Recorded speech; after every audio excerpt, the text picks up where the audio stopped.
এতটা গরম, বাইরে লু বইছে, তবুও চললাম। কোথায় যাচ্ছি? সাথে থাকো, পাশে থাকো, দেখতে থাকো, তাহলে কিন্তু বুঝতে পারবে আমি কোথায় চললাম এত গরমের মধ্যে। সত্যি বন্ধুরা, প্রচণ্ড প্রচণ্ড গরম। আর নতুন আরেকটা ব্লগ ভিডিও নিয়ে হাজির হলাম। হ্যালো এভরিওয়ান, পরিচয় Shirini, welcome back to my channel Lipi simple blog. সকলে কেমন আছো? নিশ্চয়ই ভালো আছো, আর আমিও ভালো আছি। তো চললাম কিন্তু শিলিগুড়ি। শিলিগুড়ি যাচ্ছি একটাই কারণে, মা তো অসুস্থ ছিল, রেগুলার যেটা রুটিন চেক আপ সেটার জন্যই ছুটলাম। তো চলো তোমাদের সঙ্গে শেয়ার করব যেতে যেতে। গরম দিন এলেও মে মাসটা পুরোটাই কিন্তু শান্তিতে থাকা গেছে, কিন্তু জুন পড়তে না পড়তেই অবস্থা খারাপ, প্রচণ্ড প্রচণ্ড গরম। আর তবুও কিন্তু যেতে হবে। চলো তোমাদের সঙ্গে আজকে সেটাই শেয়ার করব।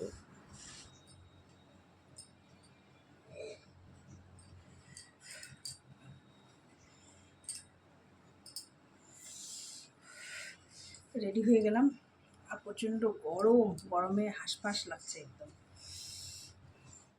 আজকে কিন্তু শুধুমাত্র ডক্টর দেখাতেই যাব, আজকে কোনো কিন্তু টেস্ট নেই। তাই মাকে কিন্তু সকাল সকাল খাইয়ে দিয়েছি, খাওয়া দাওয়ার আজকে আর ঝামেলা নেই। তো আমি রেডি হয়ে নিয়েছি, আর সবাই কিন্তু রেডি হয়ে গেছি। চলো যাওয়া যাক।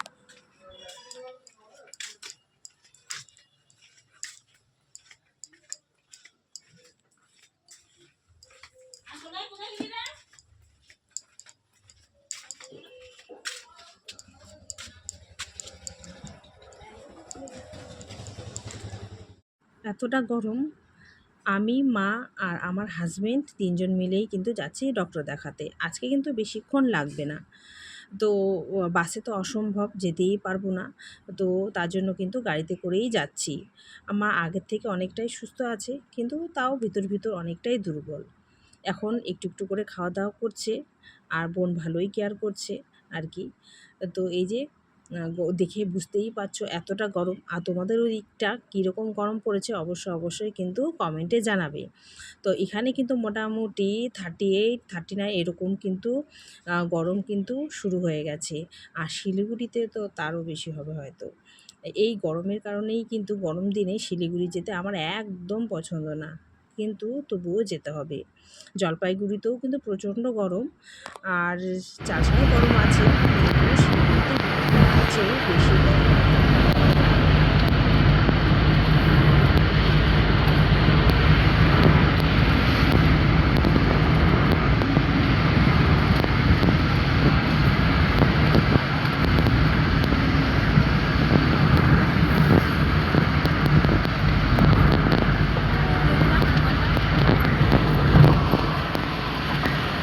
রেখে ধরো, তাহলে হাতটা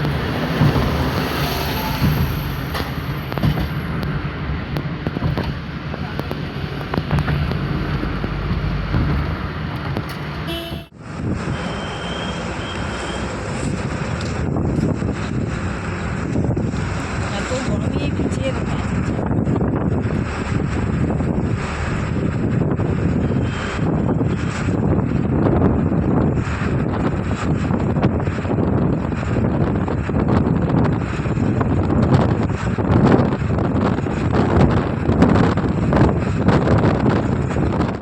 যেতে যেতে ক্যামেরা বন্দি করেছি, সেটাই তোমাদের সঙ্গে শেয়ার করলাম। বাইরের দৃশ্যগুলো বেশ ভালোই লাগে দেখতে।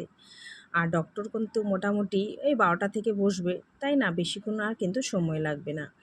আর বাইরেরটা বুঝতে পারছো কি না জানি না, বাইরের থেকে যে হাওয়াটা আসছে ভিতরে, তাও মনে হচ্ছে প্রচণ্ড গরম, এতটা গরম।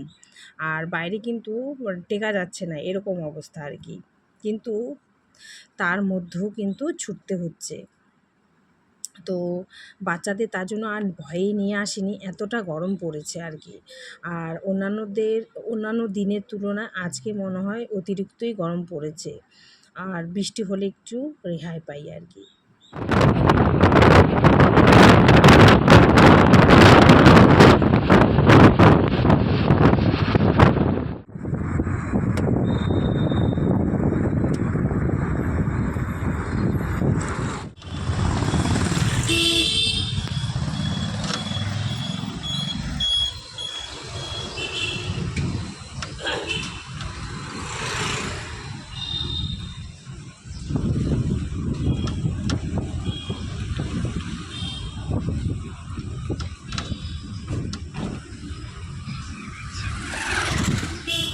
আমরা কিন্তু চলে এলাম প্যারামাউন্টে।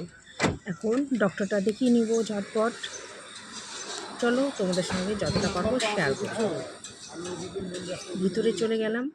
তারপর ভিতরে কিন্তু কোনো অসুবিধে নেই, ভিতরে একদম এসি আছে, তার জন্য কিন্তু ভিতরে গরম অনুভব হচ্ছে না।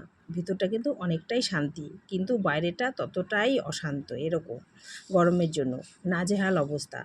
তো এখানে যেহেতু এসেছি তো গরমের মধ্যে, তাই একটু বসে আছি। যেহেতু ডক্টর চেক আপ করবে, তাই না? আর নইলে কিন্তু প্রেশারটা বেশি দেখাবে। তো এখানে একটু রেস্ট করব, বসে আছি, তারপর হচ্ছে গিয়ে ডক্টর দেখাবো। তারপর ডক্টর দেখিয়ে নিলাম, বসে আছি। মাকে বলেছি তুমি এখানে বসে থাকো, ততক্ষণে আমি মেডিসিনটা নিয়ে নিই। মেডিসিনটা নিয়ে এখানে আর দেরি করব না, ঝটপট এখান থেকে বেরিয়ে চলে যাব বাড়িতে। মনে হচ্ছে বাড়িতে গিয়েই যেন শান্তি পাবো। এখানে ভেতরটা ঠান্ডা থাকলেও যখন এখান থেকে বেরোবো তখন কিন্তু অসহ্য গরম।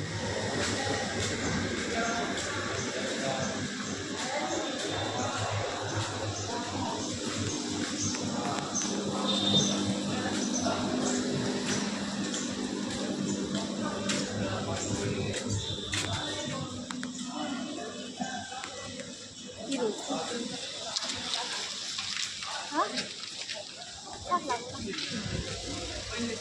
পাইপগুলো নেই নাকি? এতটা গরম, মানে ভাবনার বাইরে। উফ, আর ভালোই লাগছে না। আর কলকাতার মানুষ মনে হয় অনেক গরম সহ্য করে। আর বাচ্চাদের জন্য কিছুটা কেনাকাটা করেছি, খাবার জিনিস।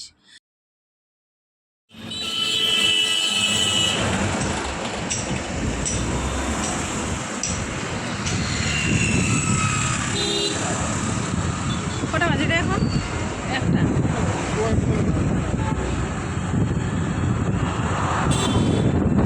এত গরমে তাড়াতাড়ি যাওয়াই ভালো হবে। দেখি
এতটা জার্নি গাড়িতে বসে বসে বোর হচ্ছিলাম, তাই না ভিডিও করতে করতেই আর কি গেলাম। এভাবেই কিন্তু আমার টাইম পাস হয়ে গেল। আর খেতে খেতেও যাচ্ছিলাম, সেটাই দেখাচ্ছিলাম।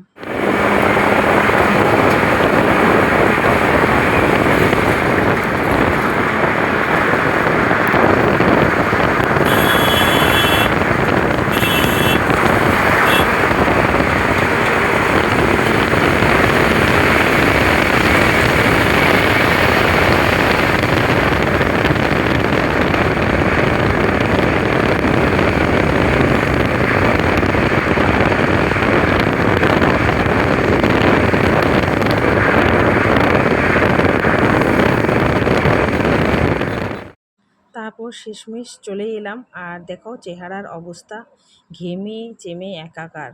উফ, বাড়িতে এখন একটু শান্তি পাওয়া যাবে, মুখে ঠান্ডার জল দিয়ে শান্তি পাবো। আর বাচ্চা কাচ্চারা কী করছে চলো দেখা যাক, ঘরে যাই, তাহলেই বুঝতে পারবো আর কি। তো এখানে হচ্ছে পুচকুও কিন্তু স্কুল থেকে চলে এসেছে, ওরও মর্নিং স্কুল আর কি, এত গরমের মধ্যে। তো বাচ্চাদের জন্য না কি নিয়ে এসেছি চলো, আজকে একটু ভালো জিনিস নিয়ে এসেছি। আইসক্রিম নিয়ে আসিনি, আইসক্রিম ভেবেছিলাম নিয়ে আসবো, কিন্তু পুচকিটা একটু একটু কাশি হচ্ছে, আইসক্রিম খেলে ওর ঠান্ডা লেগে যাবে, তাই আর কি গরমের জিনিস মাথায় রেখে এই জিনিসটা নিয়ে এলাম। আজকে এতটা প্রচণ্ড গরম, তাই না ওআরএস নিয়ে আসলাম। এটা হচ্ছে অরেঞ্জ ফ্লেভারের, আর খেতেও ভালো লাগবে, আর গরমের মধ্যে শরীরেও কাজে দেবে। এইটাই হচ্ছে এই গরমের মধ্যে বেস্ট খাবার যেটা বলতে পারো, ড্রিঙ্ক। তো এনার্জিটাও চলে আসবে, আর ডিহাইড্রেশন থেকেও কিন্তু একটু রিলিফ পাওয়া যাবে, তাই না? তাই এটাই নিয়ে আসলাম। তো বাচ্চাদেরকে এটাই দিলাম। তো যেখানে মার জন্য মেডিসিন নিয়েছি সেখান থেকেই নিয়েছি আর কি। তো ওদেরকে কিন্তু সেটাই আজকে দিলাম। আর এই গরমের মধ্যে অন্য কিছু খাবার দিলে সত্যি ক্ষতিকরই হতে পারে। তাই আর অন্যান্য জিনিস নিয়ে এসেছি, সেগুলো হচ্ছে সন্ধেবেলা খাবে। আর আপাতত বললাম এই গরমের মধ্যে যেহেতু তাড়াতাড়ি চলে এসেছি, দুপুর দুপুর টাইম, তাই এটা একটু তোমরা খেয়ে নাও। তো এরা বাচ্চারা কিন্তু অনায়াসে এটা খেয়ে নিল, আর খেতেও কিন্তু টেস্টি। তোমরাও কিন্তু বাচ্চাদের এভাবে দিতে পারো। তো আজকের ব্লগ কেমন লাগলো অবশ্যই কিন্তু কমেন্টে জানাবে। আজকে কিন্তু যাওয়ার সময় আর আসার সময় যতটুকু ভিডিও করেছি সেটাই তোমাদের সঙ্গে শেয়ার করলাম। ডেইলি ব্লগ যেহেতু সময়টা বাইরেই ছিলাম, আর বোরও লাগছিল, তাই যেতে আর আসতে ভিডিওটা করেছিলাম। তো অবশ্যই কিন্তু একটু ভালোবাসা দিও, আর আমিও কিন্তু তোমাদের পাশে আছি, আর আমার পাশেও একটু থেকো। এভাবেই তো থাকতে হবে, তোমাদের কমেন্ট আমাকে সামনের দিকে নিয়ে যেতে আগ্রহ জাগায়। তো এই যে বাড়িতে এসেছি না, অনেকটাই শান্তি লাগছে। চলো আজকের মতো এখানেই বিদায় নিই, সকলে ভালো থাকবে, টাটা।